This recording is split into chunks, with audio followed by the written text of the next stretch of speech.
दोनों बहनें army officer थीं। उन्हें जरा भी अंदाजा नहीं था कि आज उनके घर और मां के साथ ऐसा हादसा होने वाला है जिसे सुनकर और देखकर उनके पैरों तले जमीन खिसक जाएगी। सुबह सुबह गांव का जमींदार बुलडोजर लेकर आया और उनके घर को गिराने लगा। मां सरस्वती देवी रो रो कर उससे मिन्नतें करती रहीं, साहब मेरा घर मत तोड़ो, यही तो सहारा है हमारा। लेकिन उस जमींदार ने उनकी एक भी बात नहीं सुनी और कुछ ही देर में पूरा घर तोड़कर रख दिया। वहीं एक लड़का यह सब मोबाइल से रिकॉर्ड कर रहा था। कुछ देर बाद उसने वीडियो सोशल मीडिया पर डाल दिया। देखते ही देखते वो वीडियो वायरल हो गया और बड़ी बहन मेजर राधिका के मोबाइल तक पहुंच गया। वीडियो देखते ही राधिका और उसकी छोटी बहन लेफ्टिनेंट काव्या तुरंत छुट्टी लेकर घर पहुंची और उसके बाद उस जमींदार के साथ उन्होंने जो किया उसे देखकर पूरा गांव दंग रह गया। सबकी जुबान पर बस एक ही बात थी, भले ही कोई कितना भी बड़ा क्यों ना हो, लेकिन कानून के आगे सबको झुकना पड़ता है। राधिका और काव्या के पापा का देहांत तब हो गया था जब दोनों सिर्फ 3 साल की थीं। मां सरस्वती देवी ने अकेले ही दोनों बेटियों को पाला। उनका सपना था कि उनकी बेटियां पढ़ लिख कर बड़ा नाम करें। सरस्वती देवी ने बहुत मेहनत की। घर के बाहर एक छोटी सी साड़ी की दुकान खोली और साथ ही सिलाई का काम भी किया। उसी कमाई से दोनों बहनों को पढ़ाया लिखाया और आज वे दोनों आर्मी में ऑफिसर बन चुकी थीं। बड़ी बहन राधिका मेजर थी और छोटी बहन काव्या लेफ्टिनेंट। दोनों जुड़वां बहनें थीं और 21 साल की हो चुकी थीं और अब दोनों बॉर्डर पर देश की सेवा कर रही थीं। दोनों बहनें जानती थीं कि उनकी मां ने उन्हें पालने पोसने और पढ़ाने में कितनी मेहनत की है, लेकिन यह नहीं जानती थीं कि मां ने किन किन मुश्किलों का सामना किया। असल में सरस्वती देवी ने करीब 2 साल पहले गांव के जमींदार से RCC0 उधार लिए थे ताकि बेटियों की पढ़ाई पूरी हो सके। वही कर्ज अब सरस्वती देवी के लिए मुसीबत बन चुका था। जमींदार हर महीने उनके घर आता और ब्याज के पैसे ले जाता। ऐसे ही 2 साल बीत गए, लेकिन अब सरस्वती देवी के पास पैसे खत्म हो चुके थे। एक दिन उन्होंने जमींदार से हाथ जोड़कर कहा, साहब मैं पिछले 2 साल से आपको ब्याज देती आ रही हूं, लेकिन असली कर्ज तो अब तक उतरा ही नहीं। अगर मैं ब्याज देने की जगह पूरा कर्ज एक साथ चुका देती तो इतना पैसा तो जाता ही नहीं। अब मेरे पास ब्याज देने को भी पैसे नहीं हैं, लेकिन आप चिंता मत करिए, मेरी दोनों बेटियां अब नौकरी कर रही हैं। कुछ ही महीनों में उनकी सैलरी आने लगेगी, फिर मैं आपको पूरा कर्ज और ब्याज दोनों चुका दूंगी। बस इस बार माफ कर दीजिए। लेकिन जमींदार के दिल में जरा भी रहम नहीं था। वह तो आदत से मजबूर था। अगर कोई ब्याज नहीं दे पाता तो उसे डांटता, मारता, पीटता भी था। सरस्वती देवी की यह बातें सुनकर वह तमतमाते हुए बोला, अरे बुढ़िया, ज्यादा नौटंकी मत कर।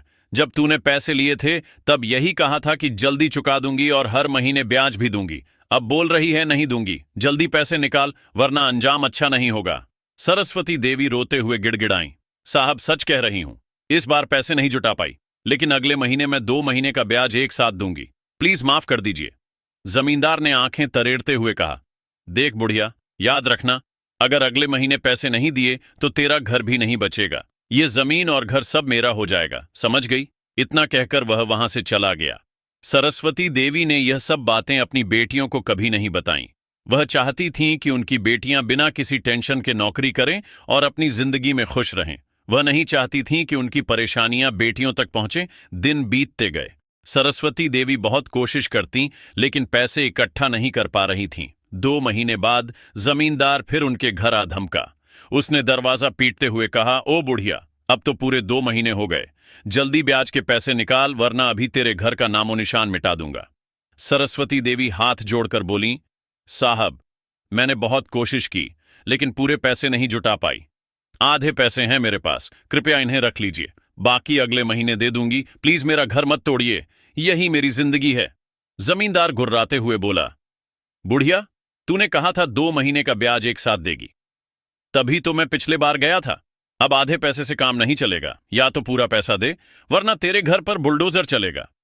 सरस्वती देवी उसके पैरों में गिर पड़ी, रो रो कर बोली, साहब प्लीज रहम कर दीजिए, मैंने बहुत मेहनत की है पैसे इकट्ठा करने में। अगले महीने चाहे मैं भूखी रहूं, लेकिन आपके पैसे पूरे दे दूंगी। बस इस बार छोड़ दीजिए। जमींदार हंसी उड़ाते हुए बोला, ठीक है, इस बार भी छोड़ देता हूं, लेकिन सुन ले बुढ़िया, अगली बार अगर पैसे पूरे नहीं दिए तो तेरा घर उजाड़ दूंगा, समझ गई? और अभी जो आधे पैसे हैं उन्हें दे दें। इतना कहकर वह पैसे लेकर वहां से चला गया। सरस्वती देवी आंसू पोंछते हुए वहीं चौखट पर बैठ गईं। उनका मन अंदर से टूट चुका था, लेकिन फिर भी उन्होंने अपनी बेटियों को कुछ नहीं बताया। दिन यूं ही बीतते जा रहे थे। उधर राधिका और काव्या को जरा भी खबर नहीं थी कि उनकी मां किस मुश्किल से गुजर रही हैं। इधर सरस्वती देवी अपनी बेटियों को कभी परेशान नहीं करना चाहती थीं। वो चाहती थीं कि बेटियां सिर्फ अपने काम और भविष्य पर ध्यान दें। इसलिए उन्होंने अपने सारे दुख दिल में दबा कर रख लिए। लेकिन वक्त किसी का इंतजार नहीं करता। फिर एक दिन जमींदार दोबारा घर पर आ धमका। वो गुस्से से चिल्लाया, बुढ़िया, अब 2 महीने का ब्याज निकाल। इस बार पैसे नहीं दिए तो अंजाम बुरा होगा। सरस्वती देवी कांपते हुए बोलीं, साहब, मैं बहुत कोशिश की लेकिन पूरे पैसे नहीं जुटा पाई। घर चलाना भी है, दुकान भी है, कमाई भी ढंग की नहीं हो रही। मैं अगली बार पक्का आपके पूरे पैसे दे दूंगी। प्लीज इस बार माफ कर दीजिए। मैं खुद आपके घर आकर पैसे लौटा दूंगी। लेकिन इस बार जमींदार के सब्र का बांध टूट चुका था। उसके मन में जरा भी रहम नहीं बचा था। गुस्से में उसने सरस्वती देवी को जोरदार थप्पड़ मारा। इतना जोर था कि बुजुर्ग मां लड़खड़ाकर गिर पड़ी। सरस्वती देवी रोते हुए बोली, साहब, मुझे माफ कर दो। मैं अगली बार पूरी रकम लौटा दूंगी। बस थोड़ा वक्त दे दो। आसपास के लोग भी वहां जमा हो गए, लेकिन कोई आगे नहीं आया। सब जानते थे कि जमींदार बहुत दबंग और गुस्सैल इंसान है। उसके खिलाफ आवाज उठाने की हिम्मत किसी में नहीं थी। जमींदार गुस्से में फोन मिलाता है और बुलडोजर मंगवा लेता है। कुछ ही देर में बुलडोजर आ भी जाता है। वो गरजते हुए कहता है, आज ही इसका घर तोड़ दो। अब यह घर मेरा है। मैं जो चाहूं करूंगा। यह सुनकर सरस्वती देवी के पैरों तले जमीन खिसक गई। वो रोते हुए उसके पैरों में गिर पड़ी। साहब, ऐसा मत कीजिए। यह घर मेरा सब कुछ है। अगर यह टूट गया तो मैं कहां रहूंगी? आपको आपके पैसे लौटा दूंगी। बस 1-2 महीने और इंतजार कर लीजिए। प्लीज मेरा घर मत उजाड़िए। लेकिन जमींदार के दिल पर किसी भी बात का असर नहीं हुआ। बुलडोजर ने घर गिरा दिया। लोग तमाशा देखते रहे, लेकिन कोई मदद को नहीं आया। भीड़ में एक नौजवान खड़ा था। उसने पूरा वाकया अपने मोबाइल में रिकॉर्ड कर लिया और तुरंत सोशल मीडिया पर डाल दिया। कुछ ही घंटों में वीडियो वायरल हो गया। वायरल होते होते वो वीडियो मेजर राधिका तक भी पहुंच गया। वीडियो देखते ही उसका खून खौल उठा। उसकी आंखों से आंसू बह निकले।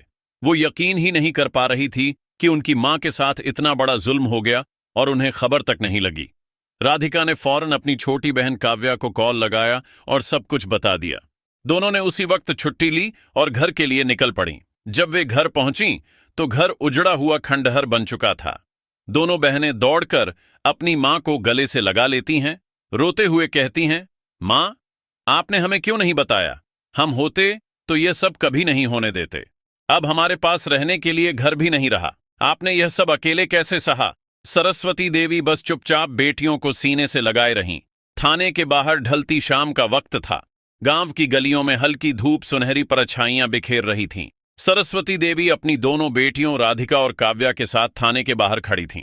उनके चेहरे पर थकान थी, लेकिन आंखों में अब डर नहीं बल्कि हिम्मत और गुस्सा साफ झलक रहा था।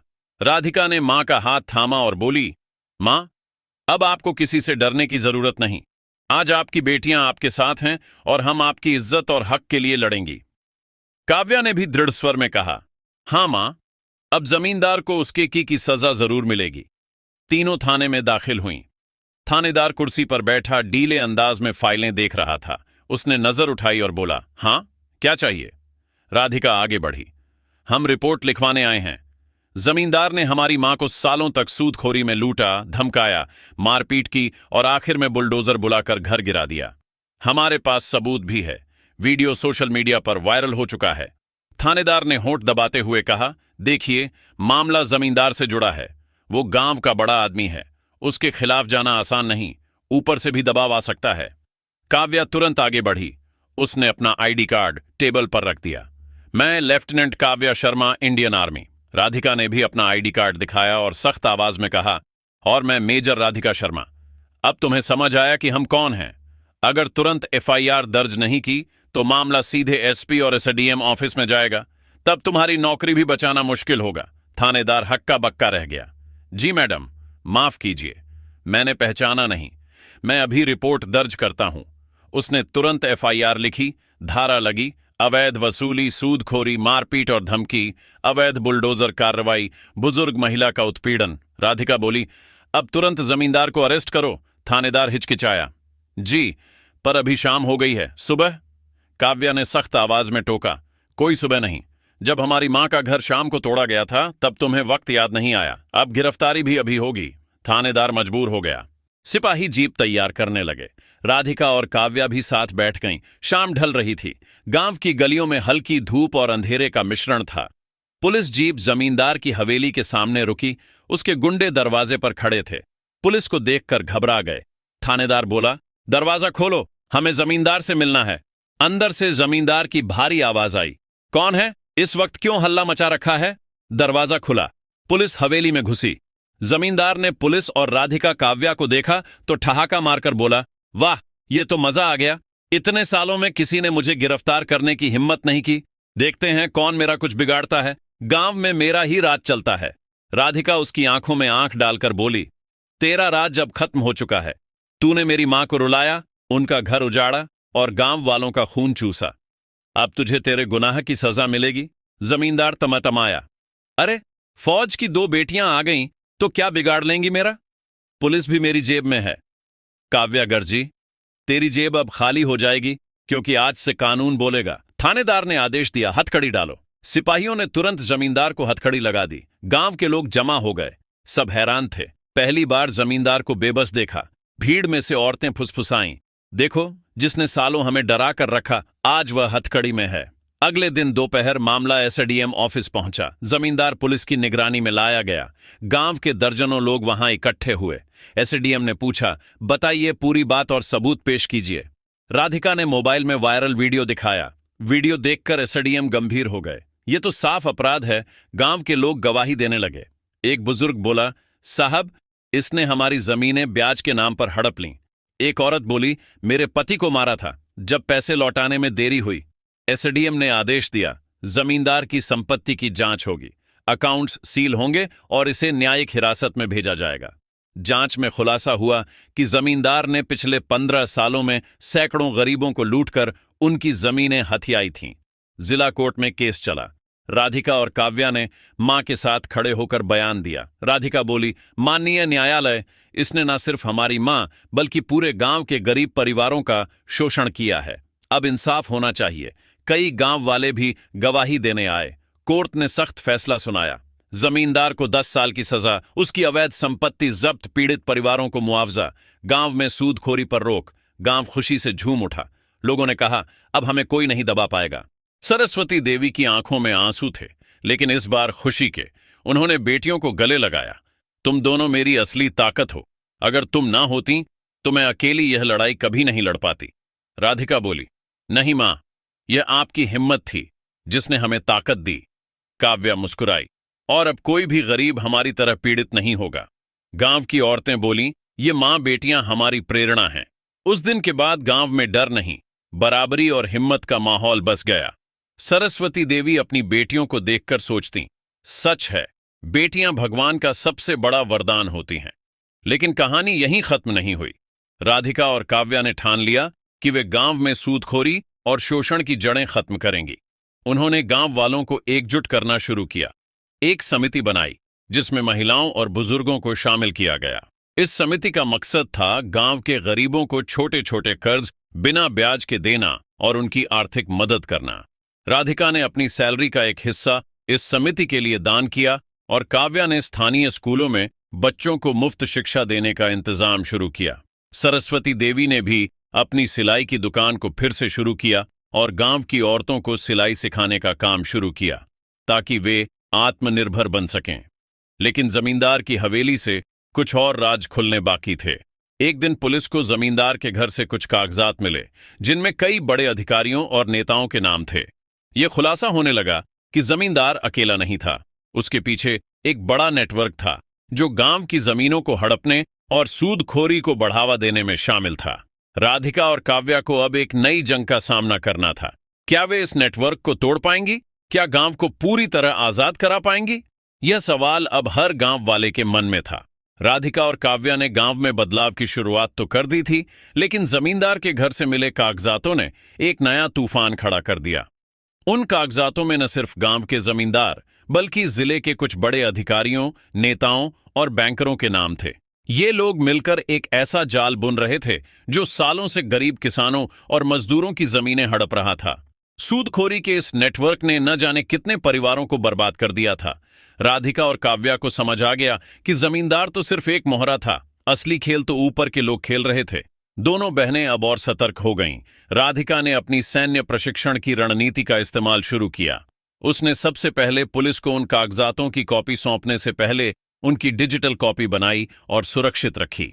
काव्या ने अपने कुछ विश्वसनीय आर्मी दोस्तों से संपर्क किया जो साइबर क्राइम और खुफिया जानकारी जुटाने में माहिर थे। दोनों ने तय किया कि इस बार वे इस नेटवर्क की जड़ तक जाएंगी, लेकिन सावधानी से, क्योंकि अब उनका सामना बड़े बड़े रसूखदार लोगों से होने वाला था। गांव में समिति का काम जोरों पर था। सरस्वती देवी ने अपनी सिलाई दुकान को एक छोटे से प्रशिक्षण केंद्र में बदल दिया। गांव की औरतें अब न सिर्फ सिलाई सीख रही थीं, बल्कि कुछ ने तो छोटे छोटे ऑर्डर लेना भी शुरू कर दिया था। राधिका और काव्या ने समिति के जरिए गांव वालों को जागरूक करना शुरू किया। वे हर रविवार को गांव के चौपाल पर इकट्ठा होते और लोगों को उनके कानूनी अधिकारों के बारे में बताते। राधिका ने एक वकील दोस्त को बुलाया जो मुफ्त में गांव वालों को कानूनी सलाह देता। धीरे धीरे गांव वालों में आत्मविश्वास जागने लगा। वे अब डरने की बजाय अपने हक के लिए बोलने लगे। लेकिन जमींदार का नेटवर्क इतनी आसानी से हार मानने वाला नहीं था। एक रात जब राधिका और काव्या अपने अस्थायी घर में मां के साथ बैठकर योजना बना रही थीं, उनके घर के बाहर कुछ संदिग्ध लोग देखे गए। सरस्वती देवी घबरा गईं, लेकिन राधिका ने शांत स्वर में कहा, मां, अब डरने का वक्त नहीं है। ये लोग हमें डराना चाहते हैं, लेकिन हम पीछे नहीं हटेंगे। काव्या ने तुरंत अपने सैन्य प्रशिक्षण का इस्तेमाल किया और घर के आसपास निगरानी बढ़ा दी। उन्होंने गांव के कुछ नौजवानों को चौकसी के लिए तैयार किया और रात में पहरा देने का इंतजाम किया। अगले दिन राधिका ने स्थानीय पत्रकारों को बुलाया और कागजातों में मिले नामों का खुलासा करने की योजना बनाई। लेकिन इससे पहले कि वे कुछ कर पाती, जिला कलेक्ट्रेट से एक नोटिस आया। नोटिस में कहा गया कि सरस्वती देवी की जमीन पर अवैध कब्जा है और उसे तुरंत खाली करना होगा। यह नोटिस जाहिर तौर पर जमींदार के नेटवर्क का एक और हथकंडा था। राधिका ने नोटिस को ध्यान से पढ़ा और मुस्कुराते हुए काव्या से बोली, ये लोग सोचते हैं कि हम डर जाएंगे, लेकिन अब खेल उल्टा पड़ेगा। राधिका और काव्या ने तुरंत अपने वकील दोस्त को बुलाया और नोटिस की सच्चाई की जांच शुरू की। पता चला कि नोटिस में कई गलतियां थीं और इसे जारी करने वाला अधिकारी भी जमींदार के नेटवर्क से जुड़ा था। दोनों बहनों ने इस बार सीधे जिला कलेक्टर से मिलने का फैसला किया, लेकिन कलेक्टर से मिलना आसान नहीं था। उनकी मुलाकात कई बार टल रही थी। काव्या ने सुझाव दिया कि वे सोशल मीडिया का सहारा लें। उन्होंने उस वायरल वीडियो को फिर से शेयर किया और नोटिस की कॉपी के साथ एक पोस्ट लिखी जिसमें जमींदार और उसके नेटवर्क की सच्चाई उजागर की। पोस्ट में उन्होंने लोगों से अपील की कि वे इस अन्याय के खिलाफ आवाज उठाएं। देखते ही देखते पोस्ट वायरल हो गई। शहर के सामाजिक कार्यकर्ता, पत्रकार और यहां तक कि कुछ ईमानदार अधिकारी भी उनके समर्थन में आ गए। दबाव बढ़ता देख जिला कलेक्टर को मजबूरन राधिका और काव्या से मिलना पड़ा। राधिका ने बिना डरे सारी बात रखी और कागजातों के सबूत दिखाए। कलेक्टर ने जांच का भरोसा दिया, लेकिन साथ ही चेतावनी भी दी कि इस मामले में बड़े लोग शामिल हैं, इसलिए सावधान रहें। राधिका ने जवाब दिया, साहब, हमने बॉर्डर पर देश की रक्षा की है। वहां गोलीबारी से नहीं डरे तो इन रसूखदारों से क्या डरेंगे। कलेक्टर चुप रह गया। इधर जमींदार जेल में था, लेकिन उसका नेटवर्क अभी भी सक्रिय था। राधिका और काव्या को धमकी भरे फोन आने लगे। एक रात उनके अस्थायी घर पर पथराव हुआ। सरस्वती देवी डर गईं, लेकिन उनकी बेटियों ने हिम्मत नहीं हारी। काव्या ने तुरंत पुलिस को सूचना दी और गांव के नौजवानों को इकट्ठा किया। अगली सुबह राधिका ने एक बड़ा कदम उठाया। उन्होंने गांव वालों के साथ मिलकर एक शांतिपूर्ण प्रदर्शन का आयोजन किया। सैकड़ों लोग सड़कों पर उतर आए, नारे लगाते हुए जिला मुख्यालय तक मार्च किया। उनके हाथों में तख्तियां थीं जिन पर लिखा था, सूदखोरी बंद करो, गरीबों को इंसाफ दो। यह प्रदर्शन इतना बड़ा हो गया कि स्थानीय न्यूज चैनलों ने इसे कवर करना शुरू कर दिया। राधिका और काव्या की कहानी अब पूरे जिले में चर्चा का विषय बन चुकी थी। प्रदर्शन के दबाव में जिला प्रशासन को तुरंत कार्रवाई करनी पड़ी। कलेक्टर ने एक विशेष जांच कमेटी बनाई जिसमें ईमानदार अधिकारियों को शामिल किया गया। इस कमेटी को जमींदार के नेटवर्क और उसके कागजातों की जांच का जिम्मा सौंपा गया। जांच शुरू होते ही कई चौंकाने वाले खुलासे होने लगे। पता चला कि जमींदार ने न सिर्फ गांव की जमीनें हड़पी थीं, बल्कि जिले के कई बैंकों के साथ मिलकर फर्जी कर्ज योजनाएं चलाई थीं। इन योजनाओं के तहत गरीबों को कर्ज के जाल में फंसाया जाता और फिर उनकी जमीनें हथिया ली जाती। राधिका और काव्या ने इस जानकारी को सोशल मीडिया पर और ज्यादा फैलाया ताकि लोग जागरूक हों और इस नेटवर्क के खिलाफ एकजुट हों। लेकिन जैसे जैसे जांच आगे बढ़ रही थी, खतरा भी बढ़ता जा रहा था। एक दिन काव्या को एक गुमनाम पत्र मिला जिसमें लिखा था, अगर तुमने यह सब बंद नहीं किया तो तुम्हारी मां को जिंदा नहीं छोड़ेंगे।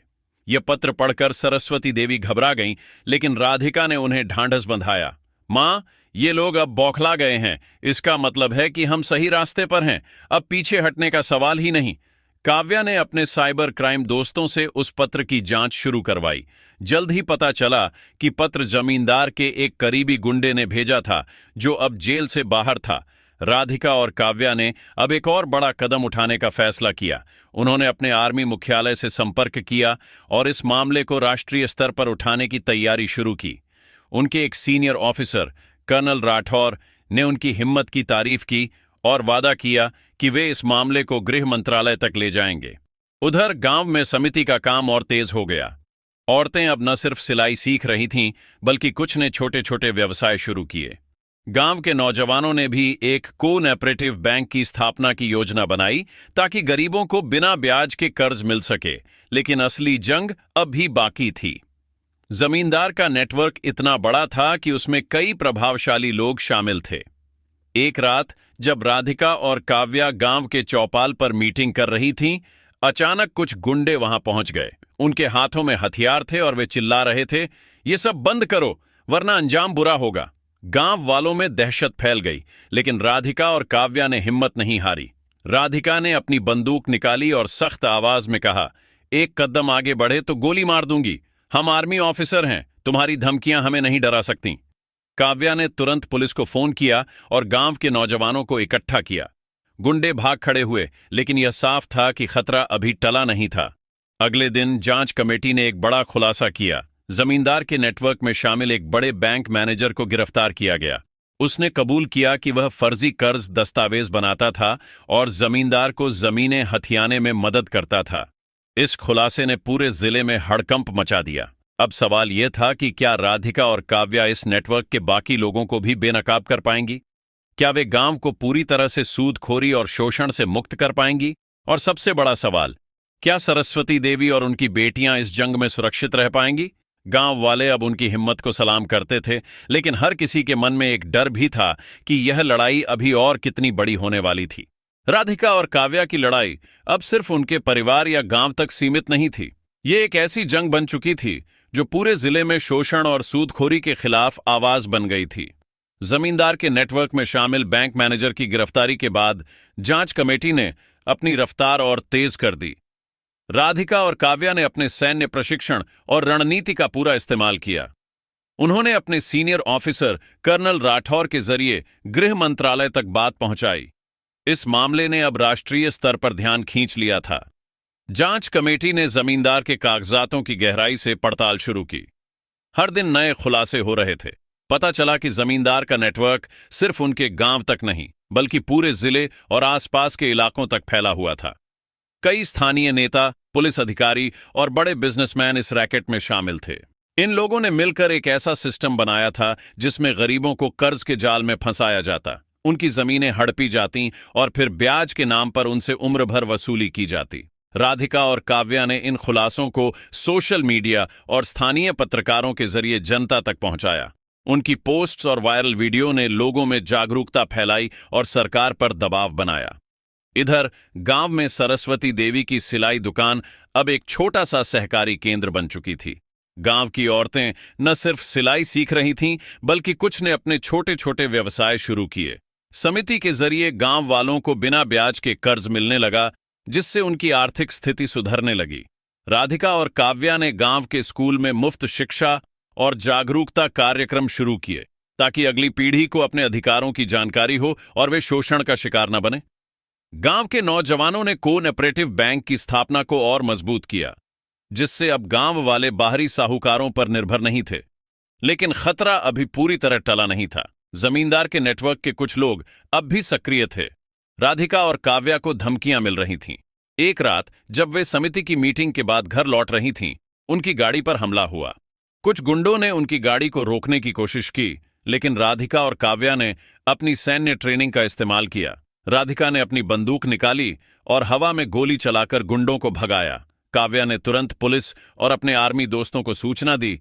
इस हमले ने दोनों बहनों को और सतर्क कर दिया। उन्होंने गांव में सुरक्षा बढ़ा दी और अपने घर के आसपास सीसीटीवी कैमरे लगवाए। जांच कमेटी की मेहनत रंग लाई। कुछ ही हफ्तों में जमींदार के नेटवर्क के कई बड़े नाम बेनकाब हो गए। एक स्थानीय विधायक, 2 पुलिस इंस्पेक्टर और एक बड़े बैंकर को गिरफ्तार किया गया। इन गिरफ्तारियों ने पूरे जिले में हड़कंप मचा दिया। कोर्ट में केस और तेजी से चला। राधिका और काव्या ने अपने वकील दोस्त की मदद से हर सुनवाई में मजबूती से अपनी बात रखी। गांव वाले भी अब डरना छोड़ चुके थे। दर्जनों लोग कोर्ट में गवाही देने आए। एक बुजुर्ग किसान ने बताया कि कैसे उसकी जमीन जमींदार ने फर्जी कागजात बनाकर हड़प ली थी। एक औरत ने रोते हुए बताया कि उसके बेटे को जमींदार के गुंडों ने सिर्फ इसलिए मारा क्योंकि उसने ब्याज देने से मना कर दिया था। अंत में जिला कोर्ट ने ऐतिहासिक फैसला सुनाया। जमींदार को 10 साल की सजा के साथ साथ उसके नेटवर्क के सभी मुख्य आरोपियों को 7 से 12 साल तक की सजा सुनाई गई। उनकी अवैध संपत्ति जब्त कर पीड़ित परिवारों को मुआवजा दिया गया। गांव की सैकड़ों एकड़ जमीनें उनके असली मालिकों को वापस मिलीं। सूदखोरी पर पूरी तरह रोक लगाने के लिए जिला प्रशासन ने नए नियम बनाए। कोऑपरेटिव बैंक और समितियों को सरकारी सहायता मिलने लगी ताकि गरीबों को बिना ब्याज के कर्ज आसानी से मिल सके। इस जीत ने गांव का माहौल बदल दिया। जहां पहले डर और खामोशी थी, वहां अब हिम्मत और एकता का माहौल था। सरस्वती देवी का घर दोबारा बनाया गया। इस बार गांव वालों ने मिलकर उनके लिए एक नया मजबूत घर बनवाया। सरस्वती देवी की सिलाई दुकान अब एक छोटा सा कारखाना बन चुकी थी, जहां गांव की औरतें कपड़े, बैग और हस्तशिल्प बनाकर शहरों में बेचने लगी थीं। राधिका और काव्या ने गांव में एक छोटा सा सामुदायिक केंद्र भी खोला, जहां लोग अपने अधिकारों और नए अवसरों के बारे में सीख सकते थे। एक दिन जब राधिका और काव्या अपनी मां के साथ नए घर में बैठी थीं, सरस्वती देवी ने उनकी ओर देखा और कहा, मेरी बेटियों, तुमने न सिर्फ मेरा घर बचाया बल्कि पूरे गांव को नई जिंदगी दी।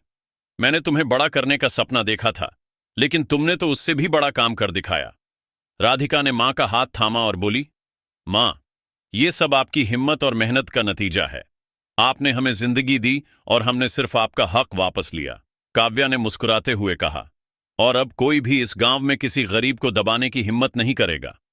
गांव की औरतें और बच्चे अब राधिका और काव्या को अपनी प्रेरणा मानते थे। उनके नाम गांव की गलियों में गूंजने लगे। सरस्वती देवी हर सुबह अपने नए घर की चौखट पर बैठतीं और गांव की बदलती रौनक देखकर सोचतीं, सचमुच बेटियां भगवान का सबसे बड़ा वरदान होती हैं। गांव में अब डर की जगह उम्मीद थी, गुलामी की जगह आजादी थी और शोषण की जगह बराबरी थी।